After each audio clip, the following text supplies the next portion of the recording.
if the copy paste functionality is not working on your iPhone, then we are here with some solutions. So let's get started.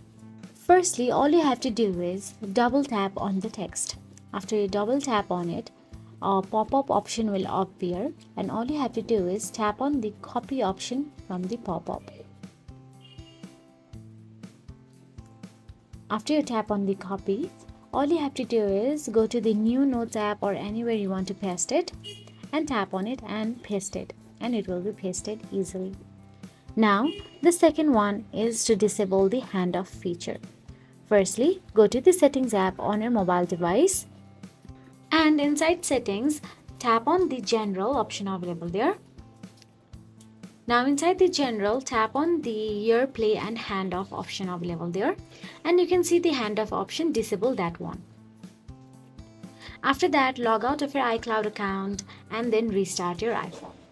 You have to follow all these steps to continuously to solve this issue.